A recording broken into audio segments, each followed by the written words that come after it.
more collective, and more democratic way of making decisions and of thinking about what we're doing. So the principles are to make sure that everything is transparent. So we record all information that's valuable for the organization and make it accessible to everyone, unless there's a reason for confidentiality. But mostly everything is right out there.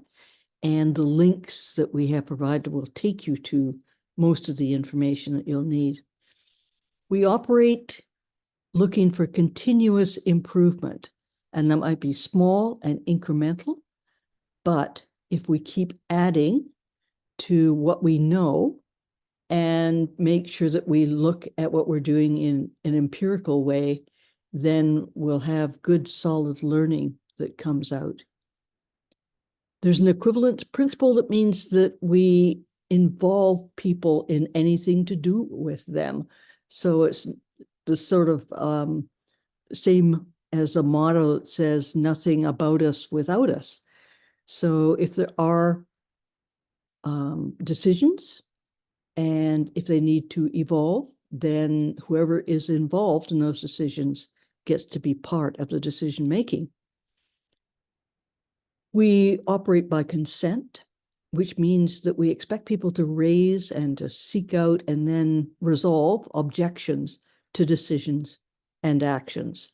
So that means that there might be more discussion and deliberation about what we're all consenting to. We use the effectiveness principle about devoting time only to what brings us closer towards achieving the objectives. So that sort of cuts out a lot of the background noise in the work that we do and what it is we're sharing. Accountability means that we are responsive when something is needed, that you do what it is that you agree to do, and you take ownership for the course of the organization.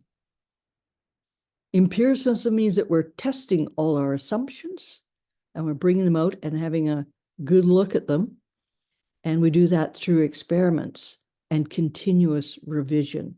So often we figure out what would be a good experiment to test something, do that, and then report back. So given those principles, these agreements are sort of what grease the wheels, I guess.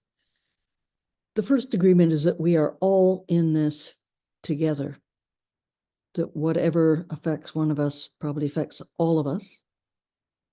Within that, you have choices. Nobody has to do anything, but you are responsible for the consequences for your choice.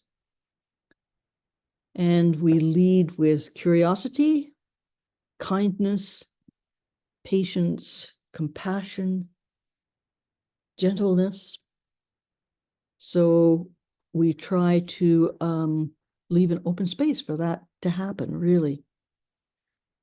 We listen first for understanding before we contribute. And we ask that we speak from the heart, what it is that's true for each of us. We think that things become more genuine and authentic if we do that.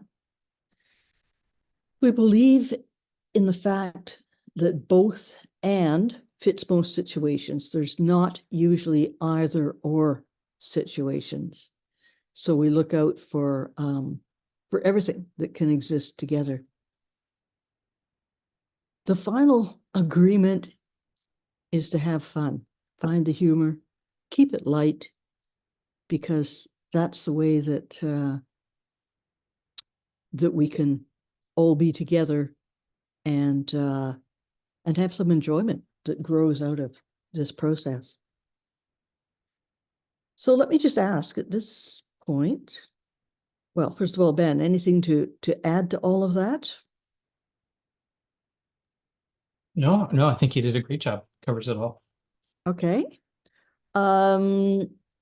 Does everyone agree with the agreements? Are they good enough to use? I'm just scrolling down. to And I see. thought, I see thumbs up all around, but I think this is also a good opportunity just to let people, say hi and introduce yourself. And so why don't we, and to test out the circle. And in the chat, I put today's circle, which is April, Trisha, Ronnie, Roland, Cam, Becca, and then me. So you can start the ball rolling. April, can you live with these agreements? I can live with these agreements. That's a bit of a trick question because these are agreements I use all the time. But nonetheless, I think they have real traction in getting where we're going collectively. So yes, I have nothing to add, and I pass on to Trisha.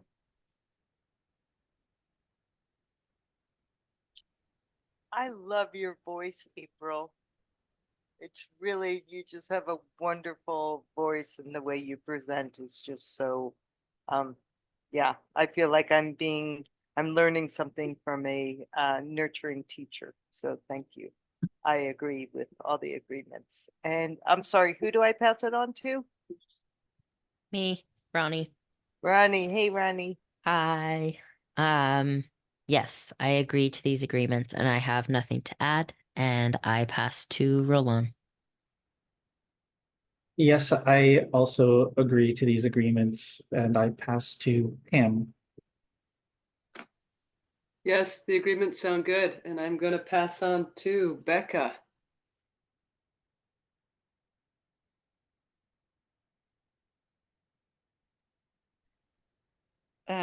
I'm happy with the agreements. My brain is trying to figure out the correspondence between the 7 agreements and the 7 principles, but I think that's the crosstown bus or something. I haven't tried that one. I'm not sure how they line up. It's a matter of taste, which one you think is the most fun, probably. Yeah, yeah. I always think of the principles as being like a Venn. I think of everything as like a Venn diagram. So I think there's all these overlapping connections. Anyhow, well, that's great. And I think then you probably noticed I turned on the recording as April was beginning to talk about the agreements. If anyone has a problem with anything that as we go through, if you want the recording off or not posted, that's fine. And if at any point you say something, you're like, oh, I really don't want that to go out, it's okay, let us know and we can cut it out. So the business of the evening is to gather up lessons learned and guiding principle and to develop guiding principles as by combining them. And we're right on the line between I'm going to do it like a quick vote. We can do this by breaking off into pairs and then talking to each other, or we can just do in a big circle and share it all together. The question is for each of us, what are some lessons learned over the last year or so in trying to build resilience? So I like to think of it as what's the 20 that gets us 80 in building personal and community resilience. And we're going to give everybody a moment to sort of think about your own. And I would encourage you to think about to try to identify the shining examples that you have in the recent past. Can you think of a moment where something was happening and you thought, this is it. This is the right track. This is how you do this. And then to kind of unpack that. Because usually if we lead with those peak experiences, we can figure out what, like by reverse engineering, what is that allows us to have those kinds of experiences. So the question is, do you want to do them in pairs and come back together and report out your nuggets, or do we want to actually kind of just do it in a big circle? So I'm going to do a circle. Yeah, circle or pairs. Circle or pairs. We got 2 for circle, 3. I think the circle has it. All right, we're going to do it in a circle. So so here's how we'll do it is I will give us each a minute, and I want you to actually take a deep breath, just situate yourself.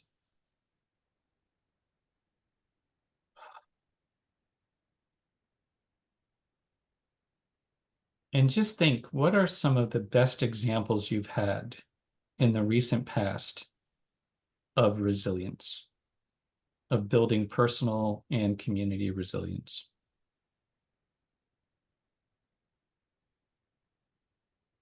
And think about not only the experience itself, but what were the support structures, the preconditions that allowed that moment to happen. The habits, the relationships, the infrastructure. What was it that allowed us to get to those moments? And we're going to go through the circle, and everyone will have a chance to sort of share their experience. And then we'll go through the circle again, and we'll pull out what are the nuggets that we think we're seeing or hearing. And we can start the circle anywhere. We'll keep with the same sequence. But is there anybody who would like to start? What are some of your lessons learned?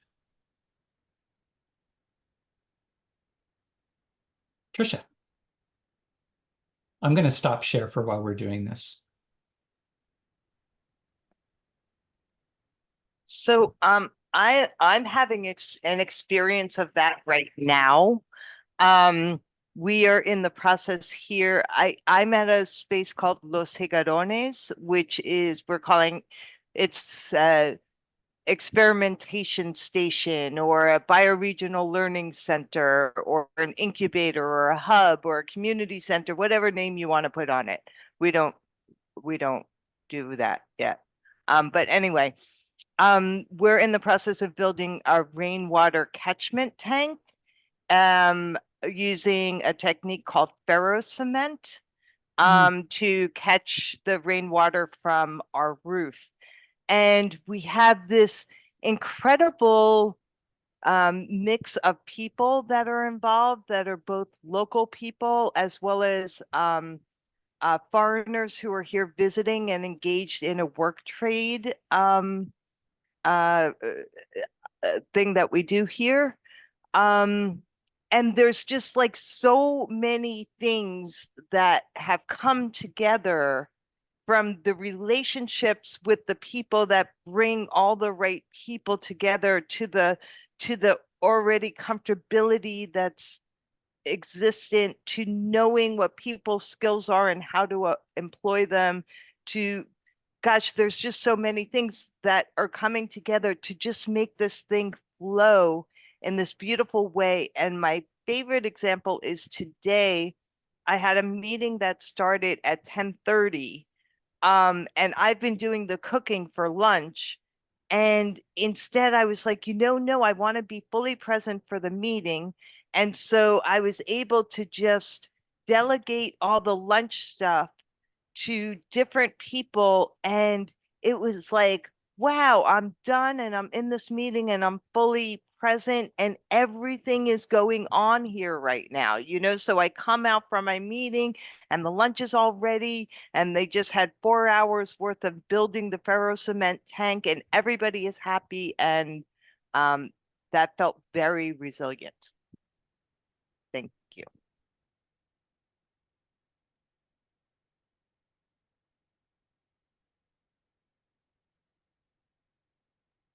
Over to you, Ronnie.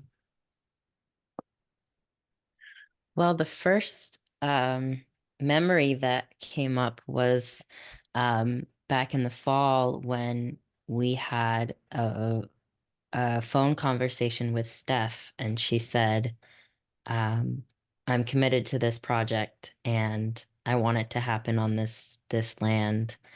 And she basically said, I believe in this and it would feel morally wrong to me to sell to someone else. And it was just this moment of like, whoa, after we'd put in so much work. And what really stands out to me is the relationship that we've built with her over time, and continually being transparent about own, the situation on the farm and where the project is and where the funding is or isn't. And, we were really forthcoming and honest with her, and also really thoughtful about and considerate about her situation.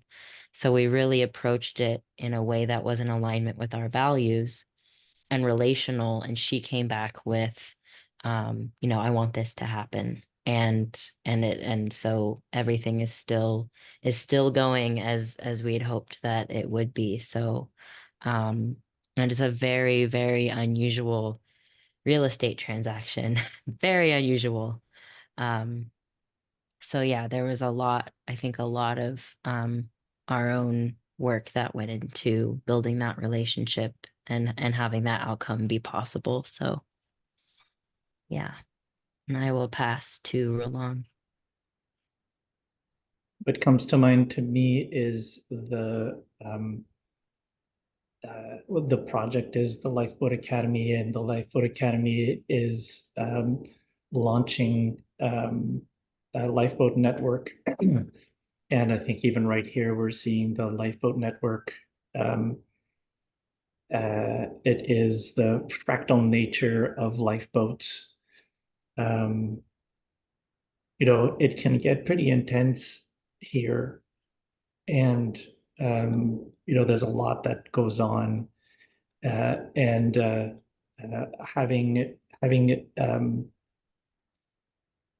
having distributed inputs is really useful and helpful and supportive. And yeah, so that's what I'm thinking about. Is that too vague? Am I being too vague? I'm not being too vague. Okay, so I'm going to pass over to Cam. That's so funny, Roland. When you say you're too vague, I feel like I'm always too literal, so maybe we'll balance each other out, eh? I feel like what I have to say resonates with what you said, Roland, and then also what I think your name was Trisha. What you said, Trisha, about many, many people and many pieces. And so, yeah, we had our garlic didn't have a home, and so a friend of a friend had called me late summer, and they have 40 acres near Okanagan territory here in Vernon. And so we ended up putting the garlic in the ground here. And so I was chatting with folks in the area and, making that happen. And as that was happening, the fires were also happening here. And I have been thinking a lot about this idea of lifeboats and what it means to be resilient and to support each other. And I think it's kind of weirdly cool watching how people's need for community becomes activated in crisis. And even if they haven't planned the lifeboat, they jump onto each other's, they spread them, they create them. And reflecting back on those few months of fires, I'm seeing now that that was actually a lifeboat network happening and operating here. It was strangers talking to strangers. It was people saying, hey, bring your animals to my farm. Hey, I've got fencing for you. Hey, how can we help?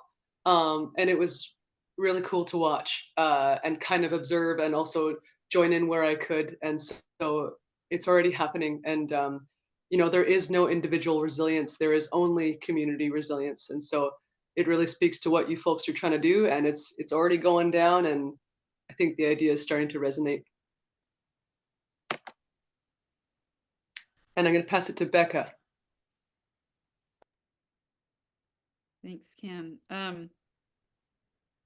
So I am newly living again in intentional community after many years of not. I'm in an urban co-housing community in Madison, Wisconsin, Ho-Chunk territory. And I actually was thinking about one individual personal resilience thing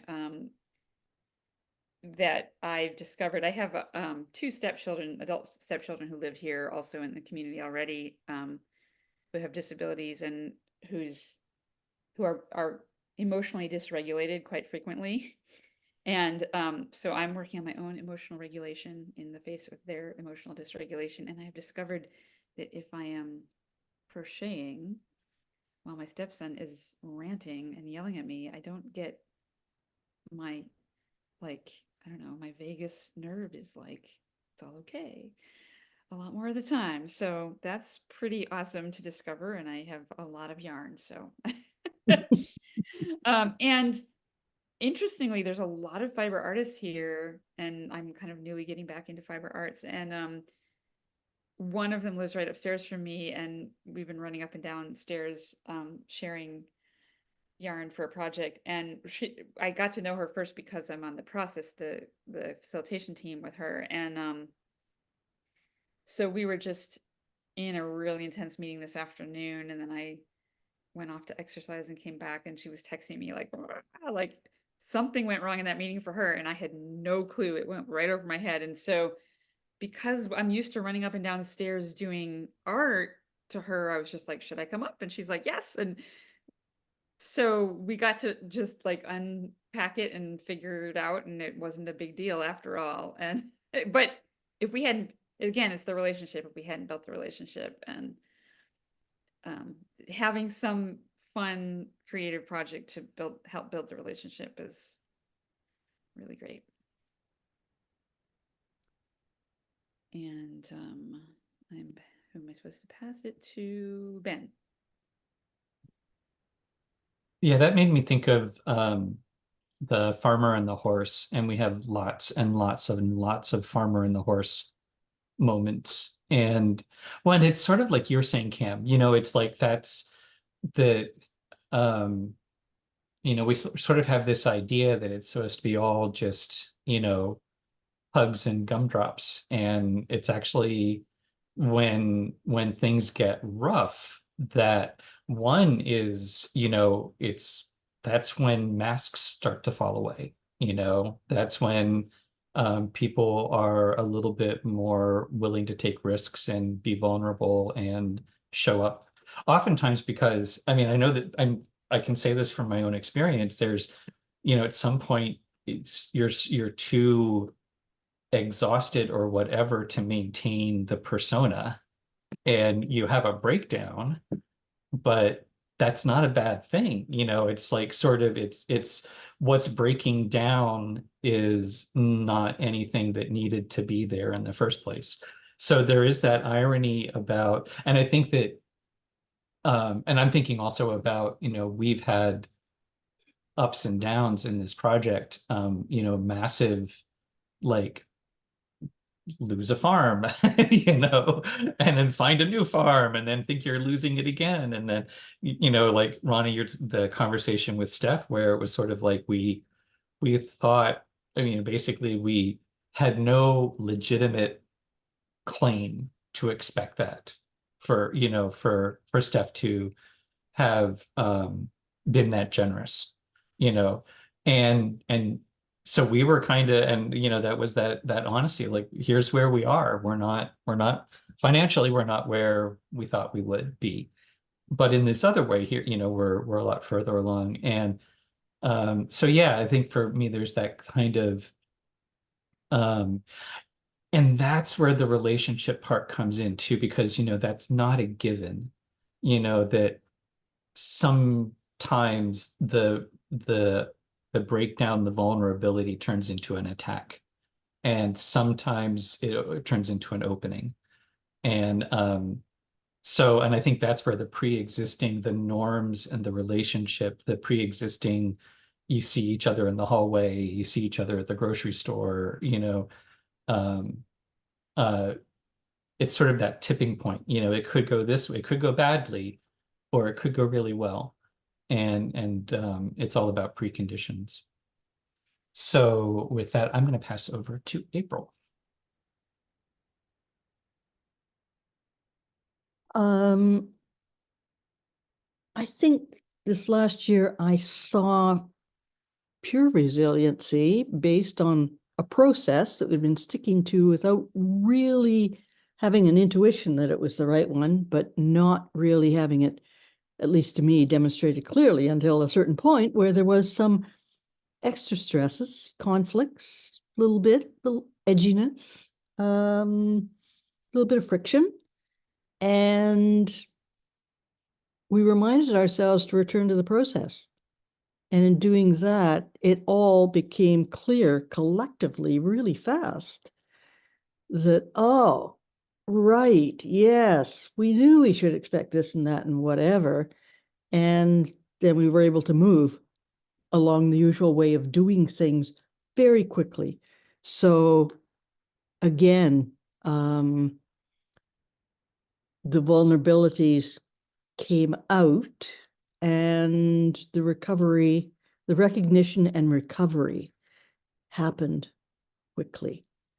That, to me, is resilience in action. It's what you hope will happen. But this was more than just wishful thinking. This was remembering that there is a process, that we committed and engaged with the process for a certain reason. And by golly, it worked. And once we remembered the process, we relaxed a whole bunch. Now, am I passing on to the next person, or are we You're passing on, but we're going to do a little so in this circle we've all had a chance to share, and so now it's time to start gathering up those nuggets of lessons learned. The way I'm going to propose that we do it is one nugget at a time, like one. We'll continue with the circle. You can always pass if you don't have anything that you want to add. And we'll keep going around the circle, adding nuggets until we all feel like we've gotten them out. And while we're doing it, I will act as a scribe. Anyone else can join me on the board. And oh, look, things are happening already. Yay! So basically, as people are talking their nuggets, I can transcribe. If you just tell me what you want on the post-it, and we'll put it up on the board. So we can keep with the same order and just hand it over to Trisha. Again, you can pass if you want to, and we'll keep going around until everyone feels complete. So Trisha, any nuggets, any sort of mantras or slogans that we want to keep in mind as we move forward? Relationships are everything.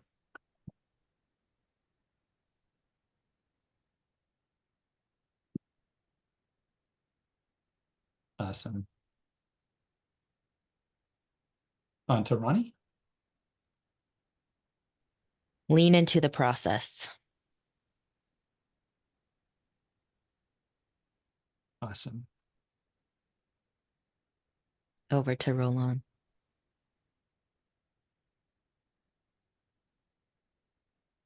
Things are fractal. And over to Cam. I think Ronnie got the one I was hoping to do that. Sounds good. Over to Becca. Distributed inputs, I think I heard.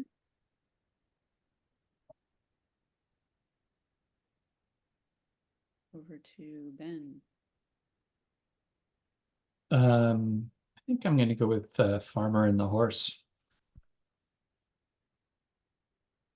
Can you And- say which farmer and which horse you're talking about? There's a Buddha, or no, sorry, it's a Taoist parable about a poor farmer with only one horse on the farm, and the horse runs away, and the neighbors say, "Oh, what a shame, what a tragedy," and the farmer says, "We'll see." And then several days later, the horse comes back with 4 wild horses, and the neighbors come over and say, "Oh, what a bounty, what good fortune," and the farmer says, "We'll see." And then when his son was training one of the horses, it kicks and breaks the son's leg. And the people say, "Oh, what a hardship. We're sorry for you." And he says, "We'll see." So it's that idea that we never actually know whether something is good or bad. This too shall pass in a way. Also known as good news, bad news, who knows in my world.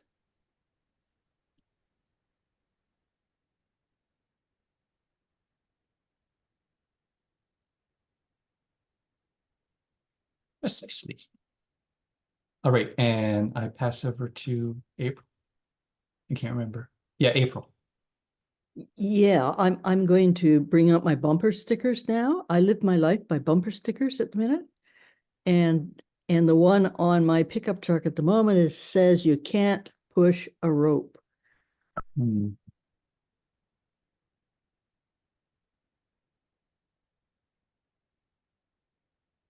And over to Tricia.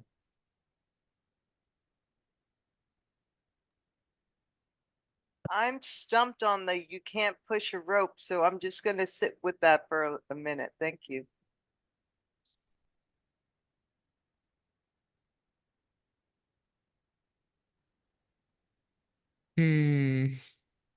Everything is practice.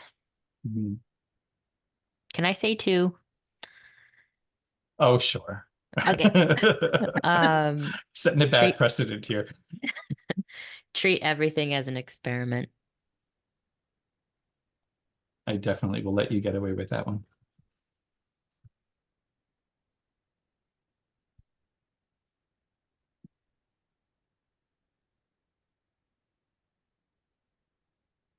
Over to Roland. I am going to pass to Cam. I'm wondering if we can help Trisha with the don't push a rope thing. I think I heard April say it during one of I watch your weekly YouTube reviews. And so I think it was, correct me or help me if I'm wrong, but like some things you can put force into and some things you kind of just gotta, they come along when they come along was the vibe, I think. So, and pass it on to Becca or somebody who wants to clarify the rope thing.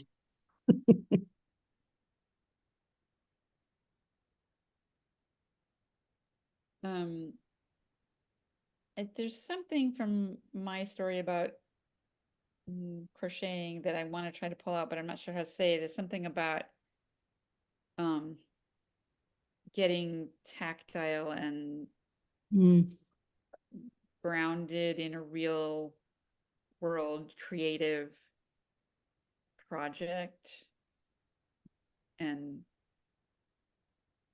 part building relationship through that maybe is a link, but and I'm tempted to say that it goes in the have fun bucket, but I think it overlaps with that, but it's not necessarily that. Mhm. Pass to Ben. Mhm. Yeah, I have said for a long time the you don't get to know people face to face, but you do shoulder to shoulder. It's like while we're working on things is when you get a better, feeling for people. Um, and I think there's something about tangible projects. Um, and maybe, I don't know, it might just be modern world because we spend so much time in abstractions and, talk, talk, talk, talk. And it's so easy to miss, for the words to cross. Anyhow, I'm getting distracted. So,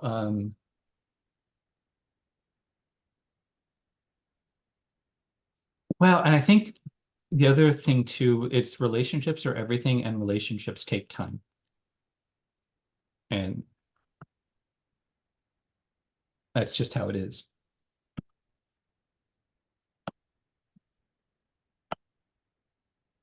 And there's a Buddhist Lojong, don't try to be the fastest.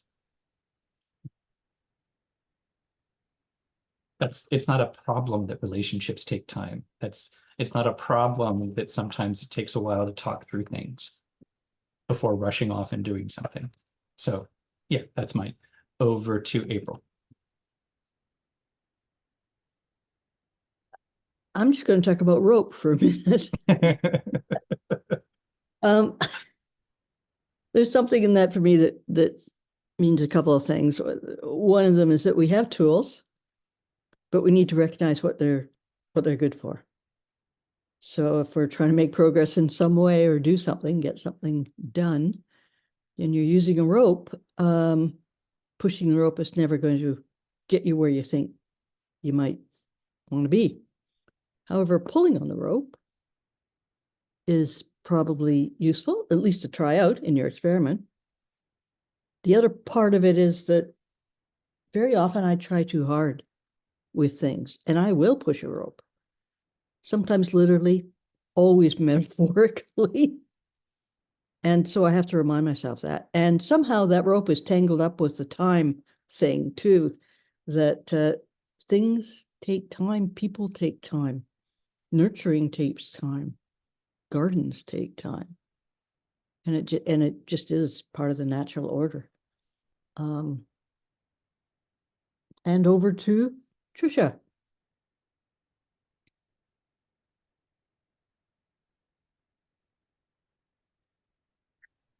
Thank you for that rope teaching. Yeah, no, I think the thing that was striking to me, which I think you're all echoing in different ways, is that relationships, experiments take time, they're learning journeys, there's no failure, it's just experimentation and learning. Yeah. Sorry, there's no easy way for me to say that one. And over to Ronnie, right?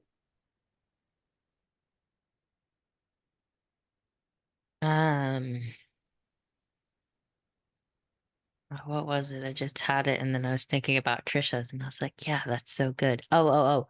Mine's not gonna be pithy either, but it's kind of a few in one. It's we are part of a greater intelligence. And one word for that intelligence is nature and biomimicry. How can we look to nature to inform how we do things? And things taking time, like a garden growing made me think of that. So over to Roland. Actually, that makes me think that we are nature. Also and of being able to observe internally and see and observe externally, and seeing that the division between the two is really thin. Yeah. So we are not apart from nature, we are part of nature. Over to Cam. Oh, this is getting juicy. Thanks for your rope explanation, April.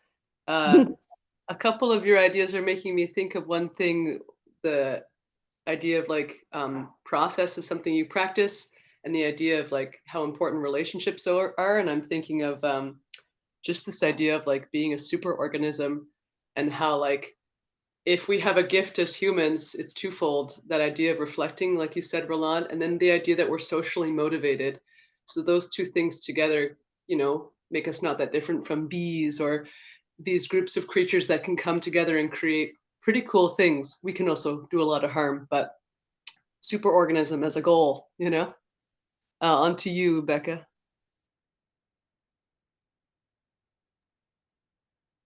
I'm not sure I have anything new to add. I just want to say I'm really resonating with all this a lot, and that it's making me grin because I've been working on a novel for several years now, and there's an intentional community in the novel, and they have this thing called the Timefulness Manifesto that is all about how everything's about relationships, and relationships take time, and so we've got to slow down, and there's also this beautiful song that I will find a link to and send you all, that is about, and one of the lines from it, it's kind of along the lines of not pushing the rope, and the river of life is unfolding, and we have to allow it to. But there's this great line that's life wants to meet you where you are, not where you think you should be. Pass to Ben. Yeah, this is all good stuff. I don't know if I have anything to add, but it feels like an elaboration on, because I think like you were saying, April, I too am guilty of pushing rope all the time. And and there's this sort of and it's not resilient, and it's not natural. And uh and there's something about relaxing, and it's the there is no failure is I want to append there is no splat, which is Roland's version of that. And those things combine, you know, it's like there's nothing inherently anxiety producing about slowing down, but I find myself anxious when I'm not busy, you know, but it's relaxing into that. And the reason is because if I don't, oh my God, I'll be behind, you know. And but there is sort of, and I think this is really over the last year, it's everything that we're talking about here over the last year has been learning to relax into I am part of something bigger than me, and I'm only a part. I don't have to know all the I don't have to know it all. I don't have to do it all. And I can just relax a little bit. And I'm still letting that anchor in. Like I need the constant reminder that can't push a rope, things take time. It's all about relationships, etc. Yeah, so anyhow, I'm also feeling pretty complete. Like I don't think I have anything really to add to the list. Over to you, April. Well, although I'm tempted to give you 15 more of my carefully crafted bumper stickers, I'm not going to. You'll be glad to know. I think it's time to cluster. What do you think, Ben? I think, well, is everyone good to move on? Thumbs up. All righty. Roland, you have one last thing you want to put in there? All right, cool. Yeah, cluster away.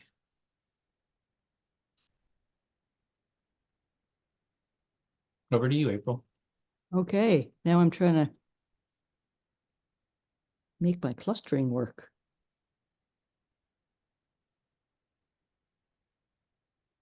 Remind me, Ben, how do I move my Post-its around?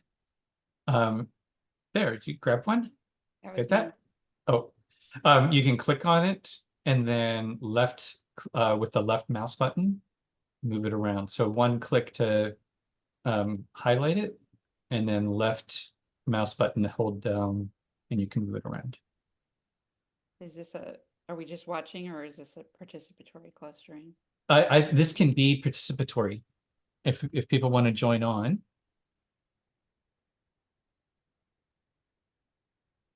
Oh, now it's working. I thought I would do some preliminary clustering and then see what everybody thought about that. I think if anybody's on the board, I always think it's I like the thumb wrestling.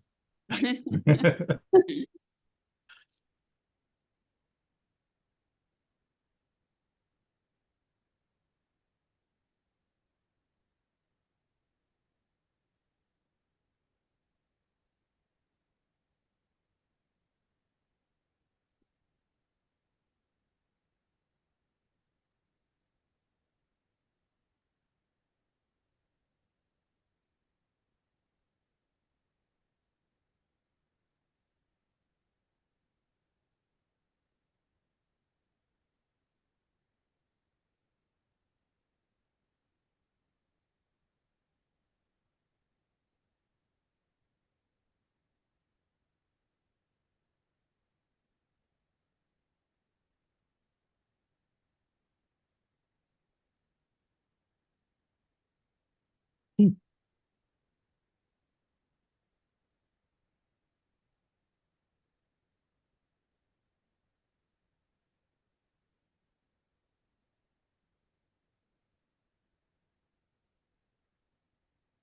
Any more thumbs want to get into the picture here? Can we move all three of these back over to here because Yeah. they seem related to the everything is practice.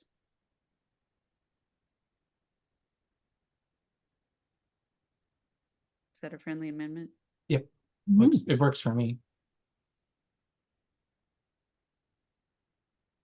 And I think that it's also talking through the way I often do this in a group is we'll do silent sorting for a while and then have people start to talk about, well, why are you putting things together like that? So once the clusters start to kind of emerge, then it's interesting to sort of describe what's the logic there. Anyone want to talk through anything that they're noticing? Well, I'm noticing the farmer and the horse have trotted off to the corner there.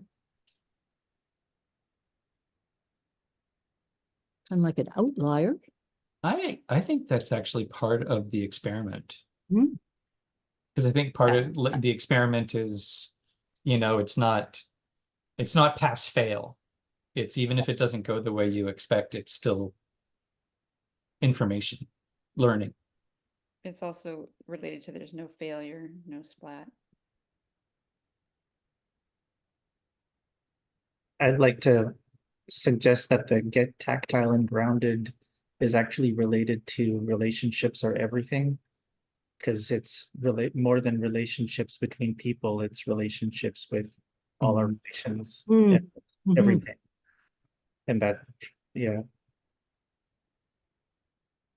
Not just words. We put all in here to, or that's kind of confusing. But not just, maybe not just people.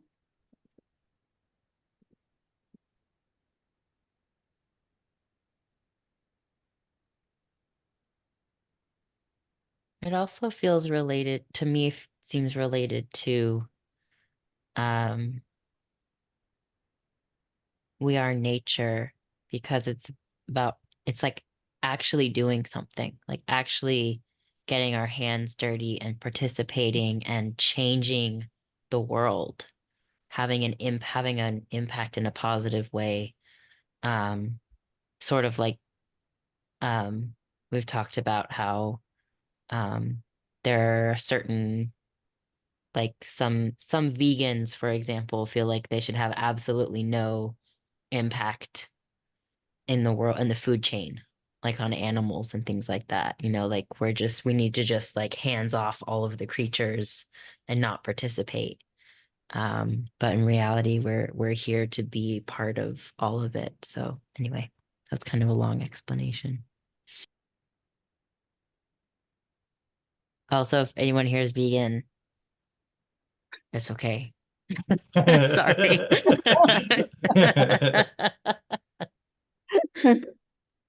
Well, it's not. Oh, go ahead, Roland. I wanted to suggest also that I think central is that things are fractal, because I'm looking at all of these things and we could spend a lot of time reinterpreting the story that is being told by moving the little tickets around. And I think it's because there's this interrelationship between things where everything moves in and out of the other. Like that.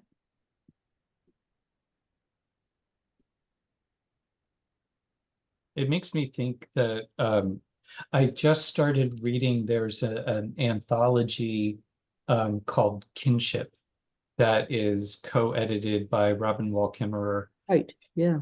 And the beginning they talk about pinning and the difference between a noun. They say language wise and culture wise, we are very noun centric. We think of everything as a collection of nouns. And that is not true of a lot of indigenous languages, which are very verb centric. And I think that's what I'm getting about relational is, things being relational is that it's always in process. So it's never a thing. And even though it can go through these sort of recognizable phases, it's always, and that's why natural metaphors like, when does a seed become a plant, become a seed? You know, it's sort of it's an arbitrary distinction, and it tries to freeze time. But really it's all very fluid. And so anytime you start to pull at one part of it, you know, this is the thing with the Venn diagram, and you know, when you start to pull at material resilience, you know, how do we have enough food to eat? Well, you only have enough food to eat if you have good relations with, because you're not going to do it all yourself. So you can't just work on the material unless you have good relationships with your, you know, with each other, and you, et cetera, et cetera. You know, like no matter where you start, you just kind of you end up someplace else. And it makes me think actually of the Mobius strip, you know, like it's always cycling back and through and back and through.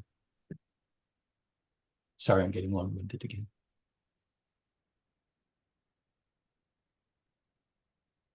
Other thoughts, notions, observations?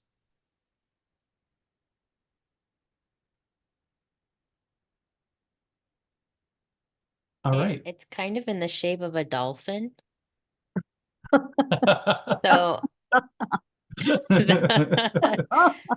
or like a, right?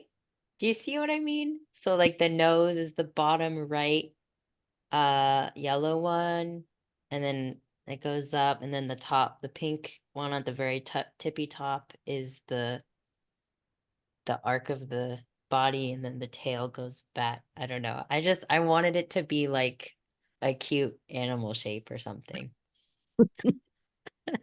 No, no dolphin shape. Oh, Sorry. shoot. I thought maybe I could add one from on the Miro board. Thank you, Ronnie. Anyway. I was trying to think of something deep to say. I was like, oh no, do I talk about Octavia Butler? And I was like, dolphin. Okay, well, no, good.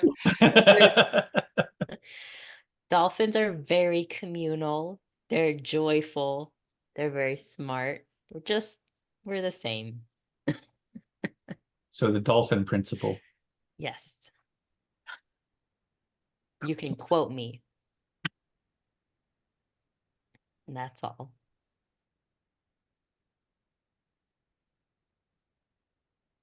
All right.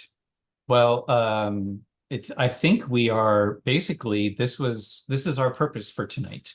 We have accomplished it.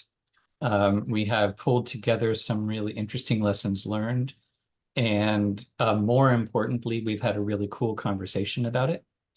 And this is again the groundwork that we're going to be building on. So actually, I guess I do have a clarifying or a question is, we've talked about the interconnections and we've kind of clustered in. Now they've formed a dolphin-shaped blob. Are there any beyond the nuggets here? Do these feel like they are good enough guiding principles? Or is there anything else that we want to draw out as sort of like higher purpose principles? Did that make any sense? April, can you rephrase what I just asked? Big thoughts and little thoughts. Overarching. I'm looking at this and thinking that there's 3 areas of focus. And it may be that out of each area, you could draw at least a principle, but it would be a pretty big principle. And whether that's useful or not, I don't know. But are you curious about what I see for the, yes, there's one clump. Give me more clumps. Things are fractal, get tactile, distributed, that circle there. Yeah. And everything else is the 3rd circle, to my way of thinking. This is my pattern making. Oops. It's one way of pattern making.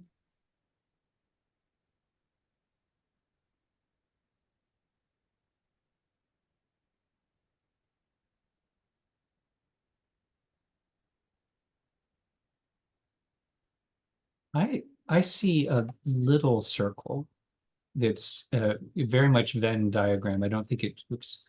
Um,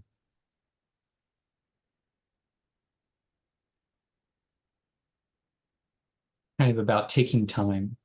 Ah, The halfway between the experiment and the relationships is both experiments and relationships. It's like you got to let them unfold over time. The learning happens over time. mhm. So it's sort of a bridge between the two. Anyone else have thoughts, observations? Observation that I've been reading this feminist quantum physicist Karen Barad, and Mm. she's like, things aren't things, things are processes. And so I think that's an even a higher level abstraction from this, but where they all interrelate. Mhm.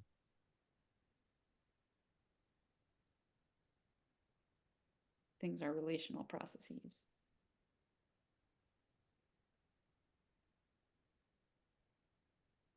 Actually, I like that. I'm gonna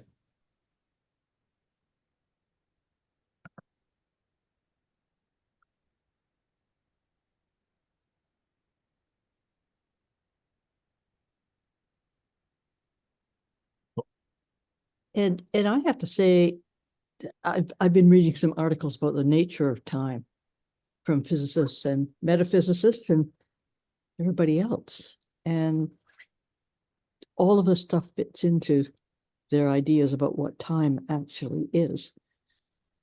Hmm. So maybe part of this is just being able to grasp a different sense of time than we might have got from our earlier lives or our families or our organizations.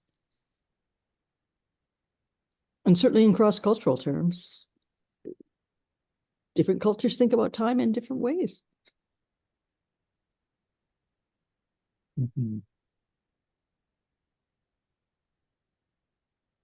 I feel like we've nailed it. And I think I'm going to give us everyone will close up for tonight. Again, Thursday night, we come back to the board. And if you can't make it, you can still come back to the board between now and then or after then. And we'll, as a way of closing, we'll go once more through the circle and give everyone a chance to say, you know, what's your takeaway? What are you leaving with today? And that'll be our closing in a good way for today. And I will just point out that on the board, next door neighbors, those two boards are what we really focus on. Actually, wait, those two boards plus this down here, where speaking of fractals and relationships and things not being things, we're going to try to map all those things that aren't things. So a fun time will be had by all. So with that, let's once around the circle, closing thoughts, anything, what are you taking away with you? Any last thoughts for the good of the cause? Anyone want to start?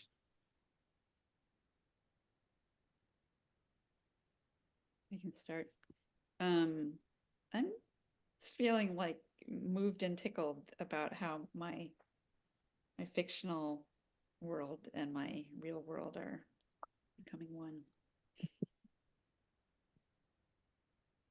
And I think are we still going in the circle? Mhm. That means to you, Ben. Over to me. I have wondered about, it all makes me think of magic. And one of the principles of systems, working with systems, is that you heal a system by letting it recognize itself, by letting it observe itself. And there is some, the more I get into that kind of the Buddhist awareness of the difference between my experience and my labeling of the experience and the power of stories and labels, it does feel like magic. And I wonder about the ability of writing reality, you know, of and isn't it interesting that you can kind of write it and then reality starts to seem to conform around it, you know? So write a good ending, Right, a very good ending. And with that, over to April. Well, has anybody else here had fun tonight? This to me is great fun. This is play for me, a version of adult play, I think. Oh, look, Becca had balloons. Nothing else. Over to Trisha. Yeah, I think in addition to play, I just want to bring in and name the energy of feeling inspired and feeling energized, and feeling as if we just engaged in this like beautiful jazz improv.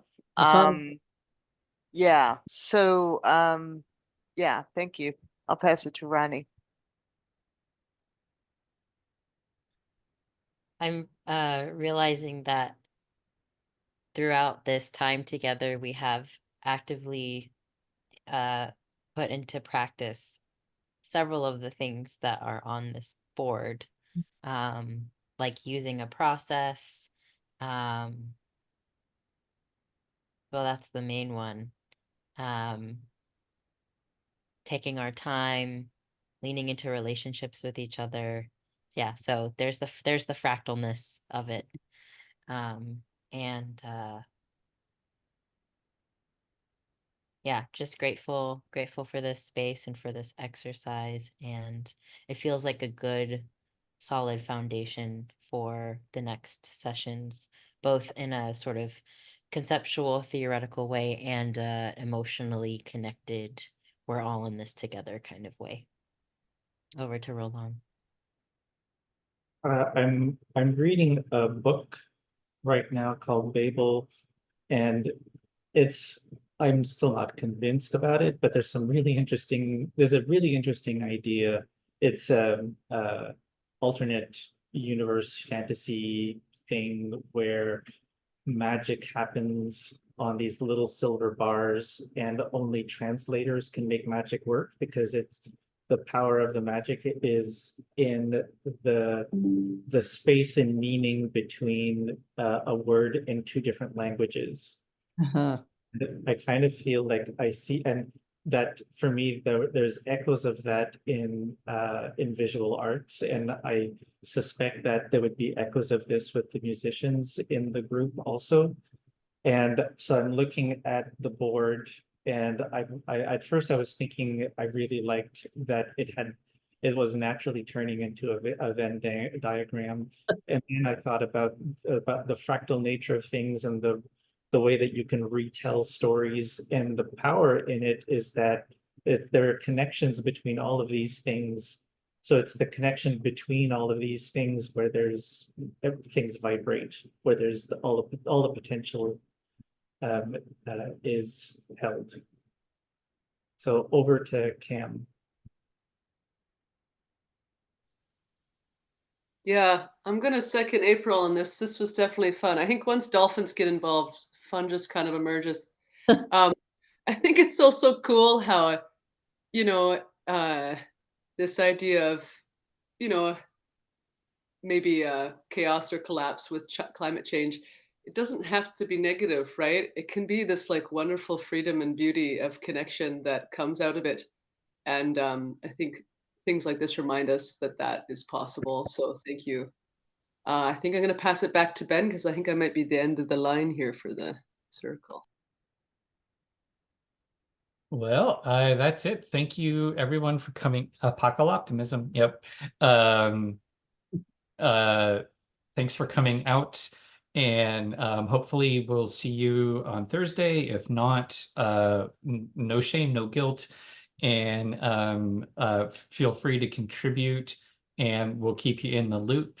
And thank you. It's like Trisha said, I too am feeling that inspired, energized, motivated, uplifted. So, and that's the whole point.